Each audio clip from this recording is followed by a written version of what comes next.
स्वागत है आप सभी का मेरे YouTube channel CBC classes CBC पर। इससे पहले हम लोगों ने पढ़ा था गणित का फर्स्ट चैप्टर संख्या पद्धति पार्ट 1। आज हम लोग उसी कड़ी में संख्या पद्धति का पार्ट 2 का अध्ययन करेंगे। चलिए शुरू करते हैं। हमारा अगला टॉपिक है जातीय मान।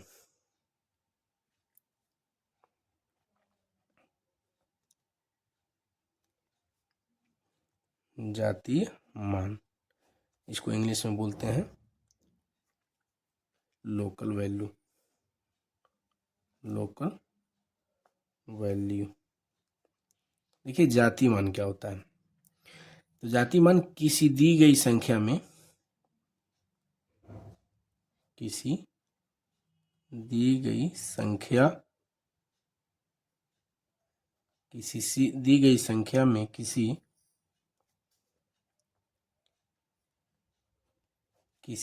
अंक का जातीय मान उसका अपना मान है, चाहे वह किसी भी स्थान पर क्यों न हो।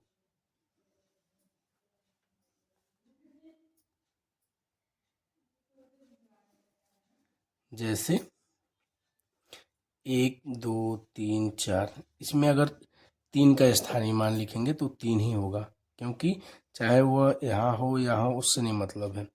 इसका 3 का जातीय मान जो होगा, जातीय मान कितना होगा, 3 होगा। अगर इसी को हम उल्टा करके लिखें 4 3 2 1 में 3 का जातीय मान,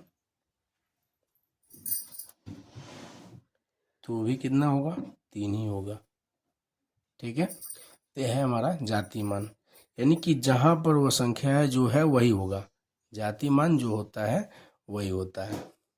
अगला टॉपिक है हमारा स्थानीय मान।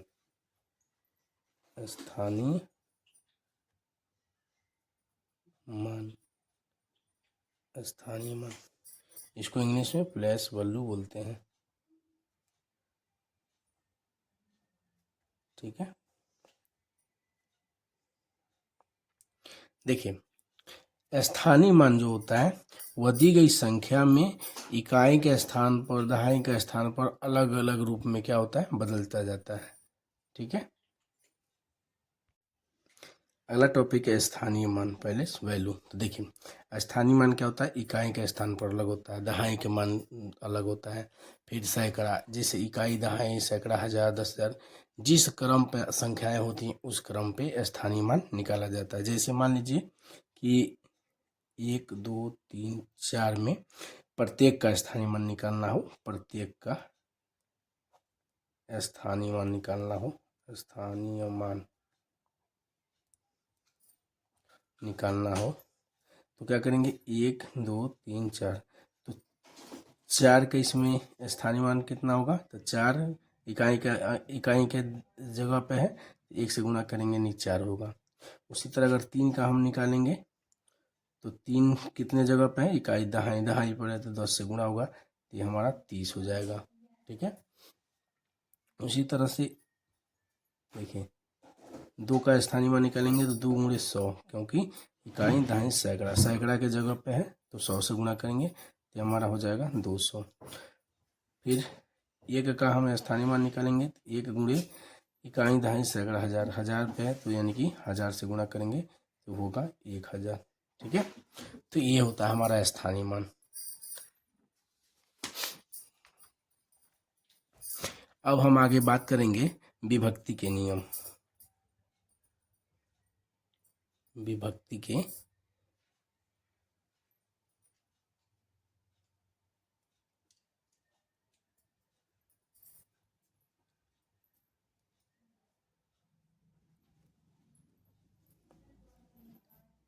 देखिए इसी को बहुत सारी किताबों में विभाज्यता का भी नियम लिखा होता है। तो विभक्ति के जो नियम होते हैं, मतलब संख्याएं, किस किस संख्याएं से कौन कौन संख्याएं कटती हैं, या कौन से अंक जो होंगे किस अंक से कटेंगे, ये सब नियम जो होते हैं विभक्ति के नियम के अंतर्गत आते हैं। तो उसमें पहला जो है हमारा दो से विभक्ति के नियम, दो से विभक्ति के नियम, यानी कि कौन कौन से जो संख्याएं होंगी दो से विभाजित हो जाएंगी, दो से विभक्ति के नियम। समझ आ रहा है? यानी कि वह कौन सी संख्याएं होंगी जो दो से भाग देने पर पूरी पूरी कट जाएंगे। तो उन संख्याओं को, अब मान लीजिए बड़ी संख्या है, 5 अंक, 10 अंक, 12 अंक की संख्या है, भाग दिया जाएगा तो ज़्यादा समय लगेगा। तो बस वह छोटा ट्रिक होता है जिसकी वजह से हम क्या करते हैं, देखते ही संख्याओं को जान जाते हैं कि यह संख्याएं जो होंगी दो से कटेंगी या विभक्त होंगी, विभाजित होंगी कि नहीं होंगी। तो देखिए, जिस भी संख्या के, शॉर्ट तरीके से समझ लीजिए और बहुत काम का चीज है ये, जिस भी संख्या के इकाई का अंक, इकाई का अंक क्या हो, 0 हो, 2 हो, 4 हो, ठीक है, 6 हो और 8 हो, तो वह संख्या क्या होगी, दो से विभाजित होगी, दो से विभक्त होगी या विभाजित होगी,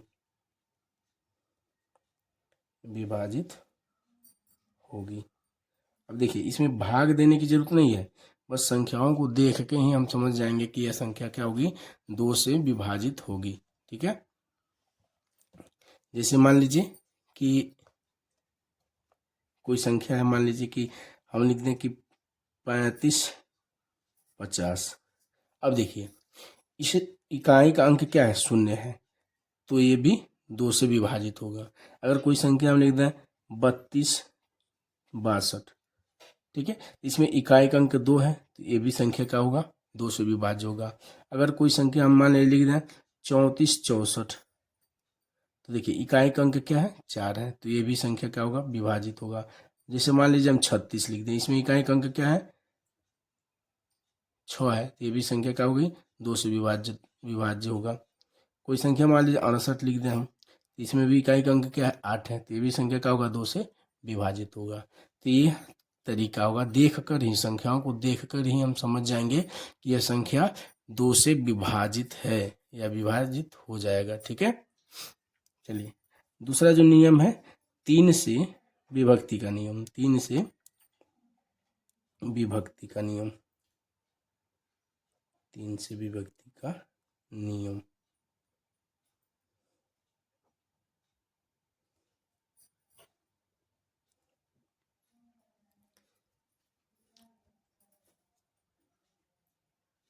देखिए 3 का विभक्ति का नियम जो होता है कि अगर जो कोई संख्या दी गई है और उसको आपस में जोड़ने पर अगर वह 3 से विभाजित हो जा रही है तो वह प्रत्येक संख्या, यानी वह संख्या भी क्या होगी, 3 से विभाजित हो जाएगी। ठीक है, यानी कि दी गई संख्या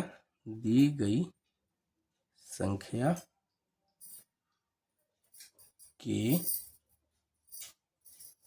सभी अंकों का योग, दी गई संख्या के सभी अंकों का योग 3 से पूर्णतया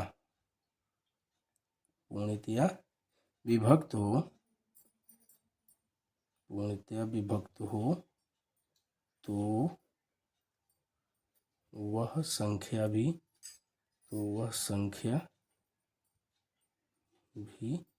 क्या होगी, 3 से विभक्त होगी, 3 से विभक्त होगी। ठीक है, जैसे देखिए 1, 5 यानी 15, देखिए देखते ही हम जान जाएंगे कि अब 15 3 के पहाड़ा मारता है तो विभक्त है। ठीक है, लेकिन मान लीजिए हम समझने के लिए 1 + 5 को जोड़ेंगे, कितना होगा, 6, तो 6 3 से विभक्त है। इसका मतलब जो 15 संख्या दी गई है ये भी 3 से क्या है, विभक्त है या विभाजित है। उसी तरह से मान लीजिए कोई संख्या हो,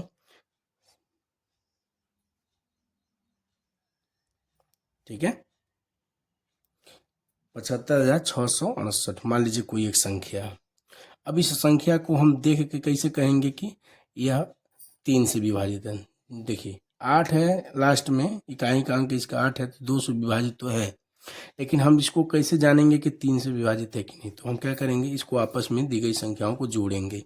7 + 5 + 6 + 4 + 8, तो यह संख्या हमारा क्या हो जाएगा, 7 5 12 6, 18 18 4 18 4 22 8 30, कितना होगा 30।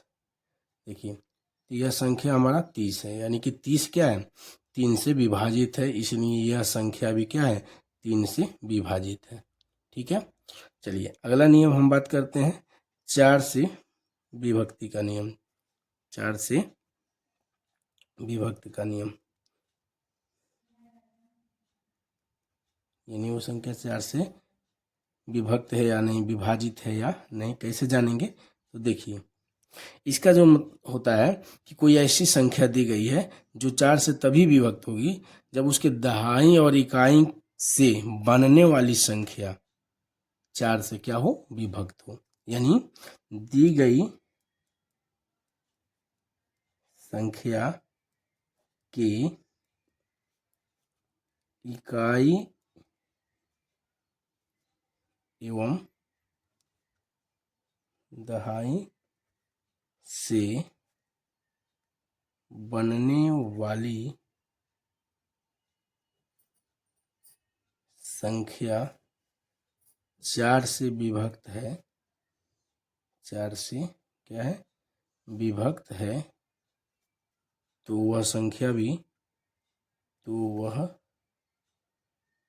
संख्या भी 4 से विभक्त होगी, विभक्त होगी। ठीक है, जैसे मान लीजिए कि कोई संख्या है कि 3 5 6 2 1 6, ऐसे मान लीजिए कोई संख्या है। तो देखिए इकाई और दहाई से बनने वाली संख्या यह कितना है, 16 है, और 16 क्या है, 4 से विभक्त है। देखिए में इकाई और दहाई में क्या है, 16 है, और 16 किससे विभक्त है, यह 4 से क्या है, 4 से विभक्त है, 4 से विभक्त है, 4 से विभक्त है। तो यह जो संख्या है पूरा का पूरा संख्या भी 4 से क्या होगा, विभक्त होगा। ठीक है, चलिए अगला हम बात करते हैं, अगला चौथा नंबर 5 से विभक्त का नियम। 5 से विभक्त का नियम, कोई संख्या देखकर हम कैसे कहेंगे कि वो संख्या 5 से विभक्त है कि नहीं। तो देखिए 5 से विभक्त होने का सब मतलब वो इसमें कुछ डाउट ही नहीं होता है। जिसका इकाई अंक 0 और 5 होता है वो संख्या किससे विभाजित होगी, 5 से विभाजित होगी। बस साधारण सा है। दी गई संख्या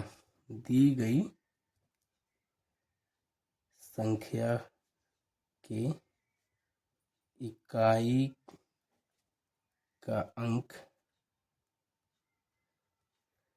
5 अथवा क्या हो, 0 हो, 0 हो, तो वह संख्या भी, तो वह संख्या किससे विभाजित होगी, 5 से विभाजित होगी या विभक्त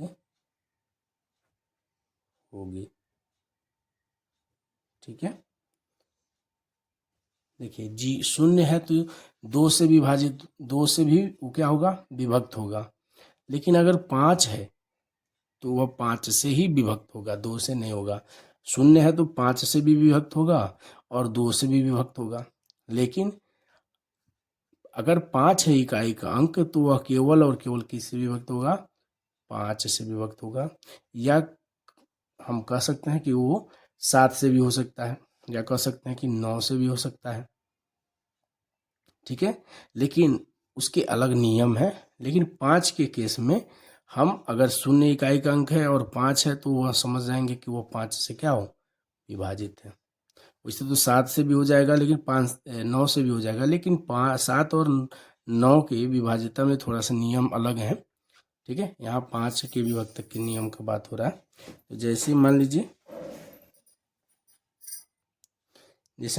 कि 1,000 है, 10,000 है, कई दाई सैकड़ा हजार, 10,000, ठीक है। कितना है, 10,000। अब 10,000 में देखिए इकाई का अंक शून्य है, तो यह क्या होगा, 2 से भी विभाजित होगा और 5 से भी क्या होगा, विभाजित होगा। देखिए अगर कोई संख्या है कि अगर इस 1225 संख्या है कोई, ये इसमें देखिए इकाई का अंक 5 है, तो यह किससे विभाजित है, 5 से विभाजित है, ठीक है ना। चलिए अगला हम बात करेंगे 6 से विभाज्यता का नियम। 6 से विभक्त का नियम। देखिए कोई भी संख्या 6 से विभक्त कब होगी, जब दी गई संख्या क्या होगी, 2 से भी विभक्त हो और 3 से भी विभक्त हो, तो वह दी गई संख्या किससे विभक्त होगी, 6 से भी विभक्त होगी, ठीक है। देखिए दी गई संख्या यदि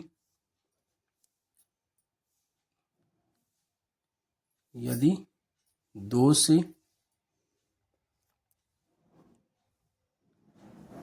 विभक्त है और 3 से भी विभक्त है, तो वह 6 से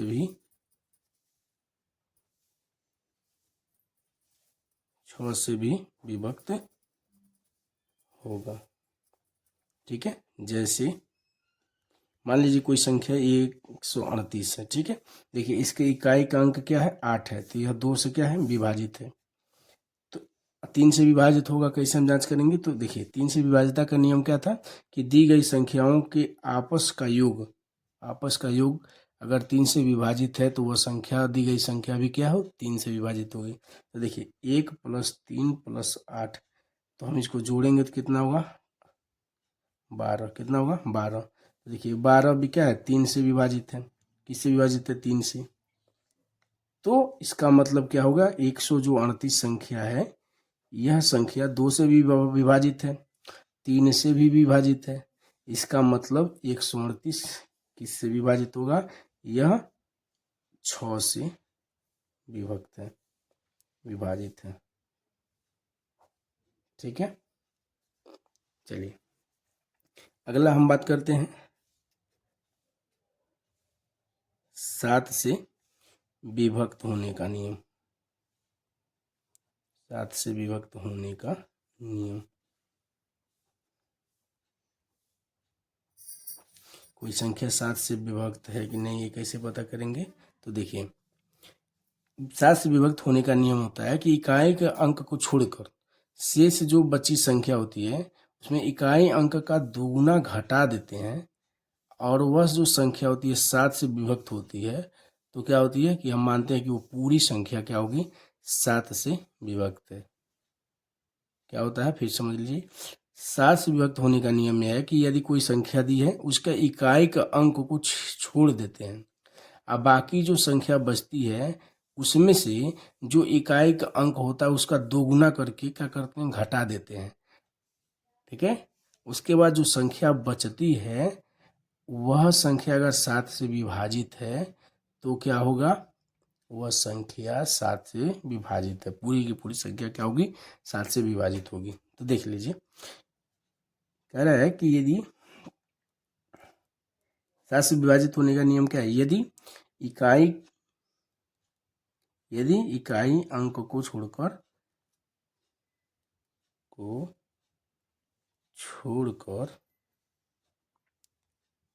शेष बची संख्या में से इकाई अंक का 2 गुना घटा दें तो बाद में बची संख्या 7 से विभक्त होगी तभी वह पूरी संख्या 7 से विभक्त होगी।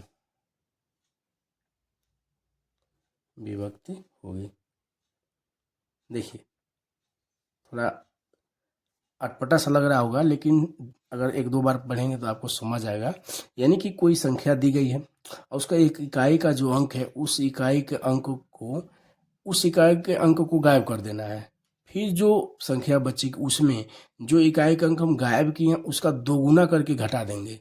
तो जो संख्या आएगी, अगर वह संख्या 7 से विभक्त है तो यानी कि जो पूरी संख्या थी पहले वह भी 7 से क्या होगी, विभक्त होगी। जैसे मान लीजिए एक संख्या है कि 882, ठीक है। इसमें कह रहा है इकाई का जो अंक है इसको हम गायब कर देंगे, 2 को गायब करेंगे तो क्या बचेगा, 88 बचेगा। इस 88 में हम क्या करेंगे, इस 88 में 2 का जो इकाई का अंक है 2, इसका हम क्या करेंगे, 2 गुना करेंगे तो कितना होगा, 4। अब इस 4 को यहाँ पे क्या करेंगे, लाकर घटा देंगे। ठीक है, यहाँ पे लाके घटा देंगे तो घटाने के बाद इसमें क्या बचेगा, 84। तो यह जो संख्या बच रही है 84, यह देखिए 7 से क्या है, विभक्त है। 7 से क्या है, विभक्त है। इसका मतलब जो 882 संख्या है ये भी 7 से क्या है, विभक्त। समझ आया? देखिए फिर समझ लीजिए कि मान लीजिए कोई संख्या 882 है, इसमें इकाई का अंक को गायब कर देंगे तो बचेगा केवल 88। अब 88 में से कितना घटाना है, जो संख्या हम गायब किए हैं 2, उसका 2 गुना करके कितना होगा, 2 गुना 4। अब उस 4 को यहाँ पे लाके 88 में से क्या करेंगे, घटा देंगे तो कितना आएगा, 84। और यह 84 संख्या 7 से विभक्त है, इसका मतलब 882 भी क्या है, 7 से विभक्त है। ठीक है, चलिए अब नेक्स्ट बात करते हैं हम। अगला नियम 8 से विभक्त होने का नियम। 8 से विभक्त होने का नियम।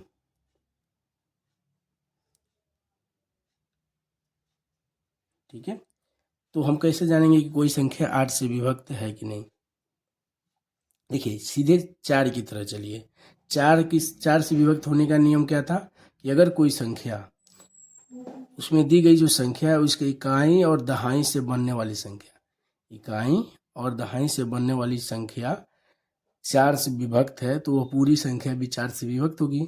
तो उसी तरीके से जो 8 का नियम है, इसमें 8 से विभक्त होनी वही संख्या विभक्त होगी जब इसमें सैकड़ा, दहाई तथा इकाई अंकों से बनी संख्या क्या होगी, 8 से विभक्त होगी। ठीक है, क्या होगी, सैकड़ा, दहाई तथा इकाई अंकों से बनने वाली संख्या भी क्या होगी, 8 से विभक्त होगी। तो वह संख्या भी क्या होगी, 8 से विभक्त होगी। देखिए कोई दी गई संख्या 8 से विभक्त तभी होगी,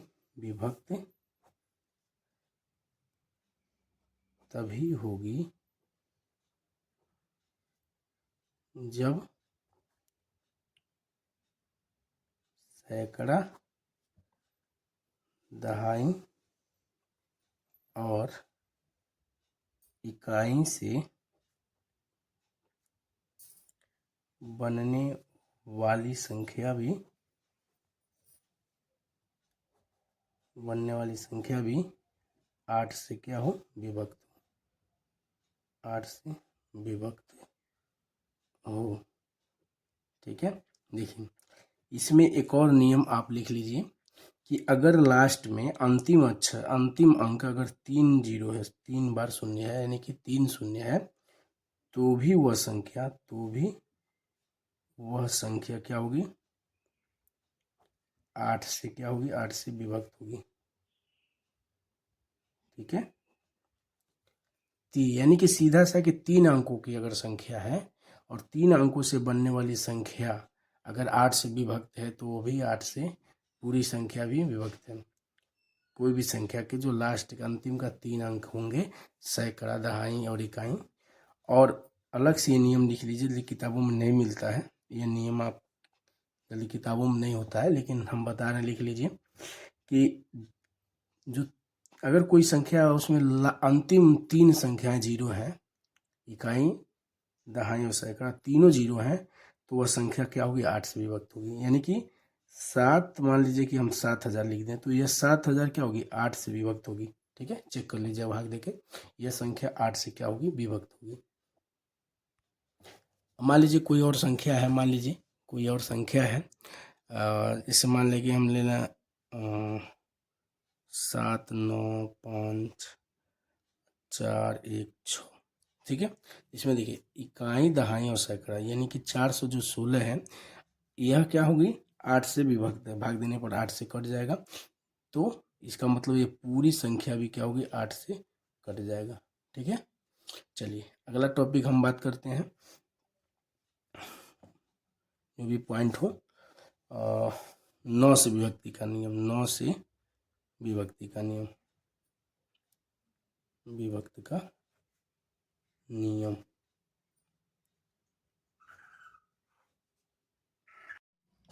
9 से विभक्ति का नियम, देखिए 9 से विभक्त होने का जो नियम है एकदम सिमिलर है किसके, 3 से विभक्त होने के नियम के अकॉर्डिंग। ठीक है, 3 के नियम में क्या था कि जो दी गई संख्याओं को आपस में जोड़ने पर अगर उनका योग 3 से विभक्त होती हैं तो वह पूरी संख्या भी किससे विभक्त होगी, 3 से विभक्त होगी। उसी तरीके से 9 से विभक्त का जो नियम है, यानी दी गई संख्याओं के आपस का योग अगर 9 से क्या है, विभक्त है, तो वह संख्याएं भी क्या होंगी, 9 से पूर्णतः विभक्त होंगी। ठीक है, तो दी गई संख्या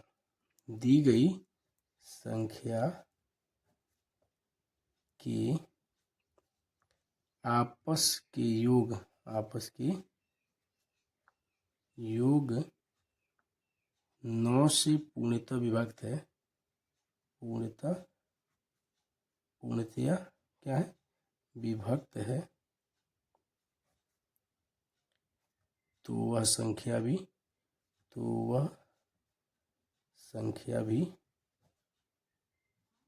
9 से पूर्णतया विभक्त है, विभक्त है। ठीक है, यानी कोई संख्या दी है, मान लीजिए कि कोई संख्या है 7, 5, 4। ठीक है, और क्या जोड़े हैं कि 9 से हो जाए,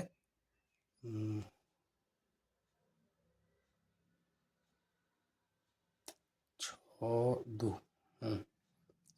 वापिस आएंगे, सेट करना पड़ता है कि आप लोग को उदाहरण समझाने के लिए कि कौन ऐसी संख्या सेट किया जाए जो आपको आसानी समझ आ जाए या जोड़ने पे हो जाए। देखिए इस संख्याओं को जब हम जोड़ेंगे, 7 + 5 + 4 + 6 + 2। ठीक है, तो जब हम इनको जोड़ेंगे आप और एक 3 जोड़ दीजिए। ठीक, 7, 5, 12, 4, 16, 16, 6, 22, 2, 24 और +3 कितना हो जाएगा, 27। तो यह जो संख्या 27 है, ये क्या होगा, 9 से विभक्त है, 9 से विभक्त है। ये जो संख्या है 27 9 से विभक्त है, इसका मतलब यह पूरा दी गई संख्या भी किससे विभक्त होगा, यह 9 से क्या है, विभक्त है, 9 से, यह पूरी संख्या भी 9 से क्या है, विभक्त है। ठीक है, अगला हमारा टॉपिक है 10 से विभक्त का नियम, देखते का नियम, 10 से विभक्त का नियम। ठीक है, तो देखिए कोई संख्या 10 से विभक्त तभी होगी जब उसका इकाई का अंक क्या हो, शून्य हो, यानी दी गई संख्या के इकाई का अंक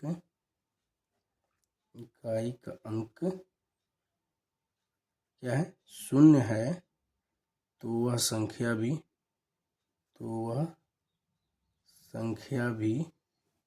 क्या होगी 10 से, तो वह संख्या 10 से विभक्त होगी,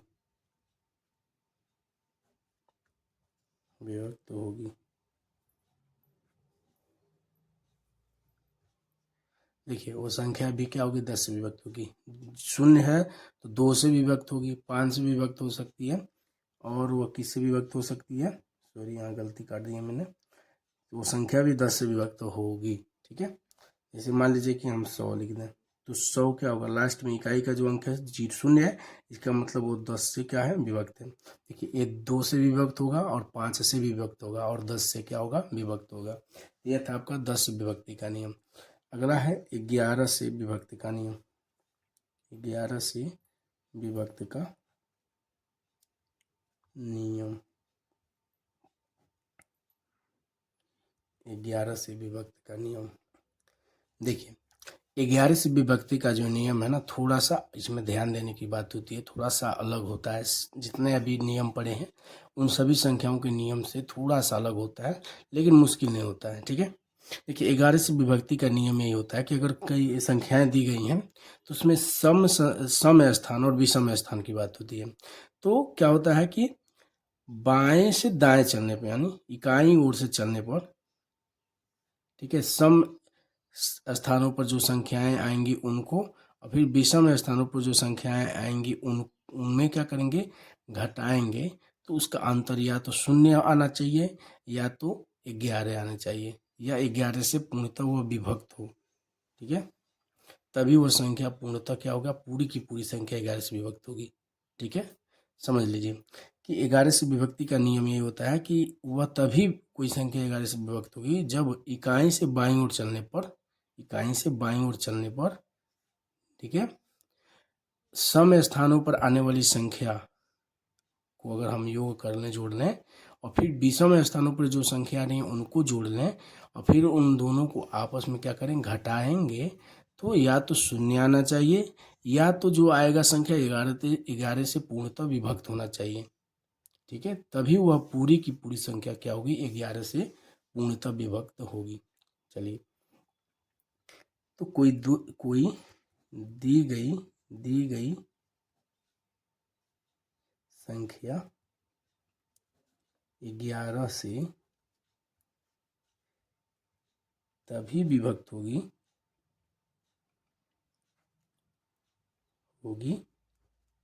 जब इकाई से बाईं ओर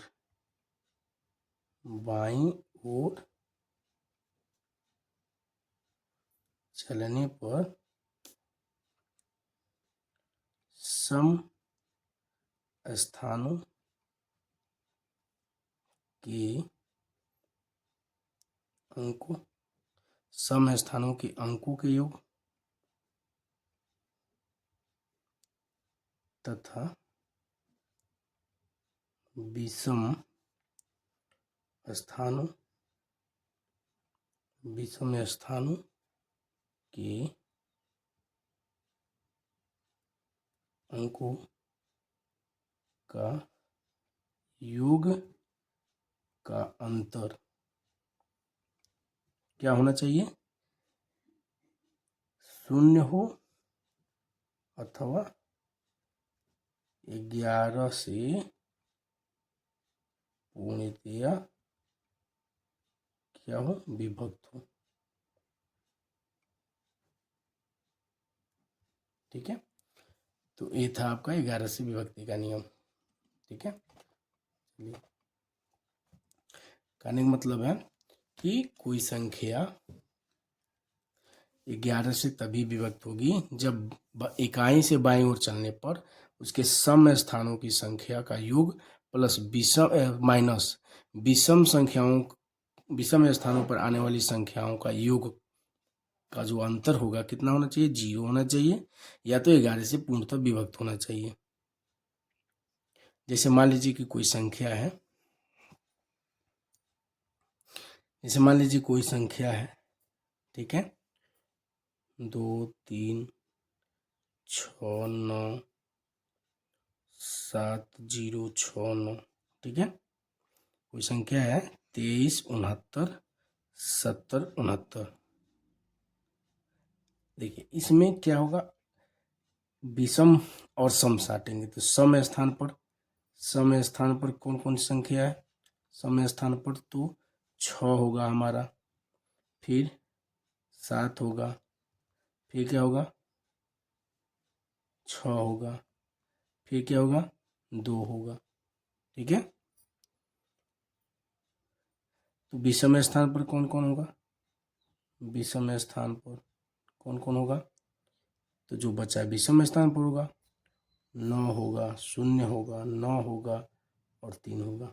ठीक है, तो देखिए इनको आपस में जोड़ लीजिए तो कितना होगा 6 7 13, 13 6 19 2 21, कितना हो रहा है 21। फिर इनको आपस में जोड़ लीजिए 9 9 18 3 21। ठीक है, अब इन दोनों को क्या करेंगे, घटा देंगे। यहाँ पे घटा दीजिए तो ये आ रहा है 0 आ रहा है। इनको आपस में घटा देंगे, इनको आपस में क्या करेंगे, घटा देंगे। तो विषम स्थान पर आने वाली संख्याओं का योग, आप लोग विषम संख्याओं पर आने वाले योग का अंतर हम कितना करें, 0 आ गया। इसका मतलब यह पूरी संख्या किससे 11 से विभक्त है? किससे विभक्त है?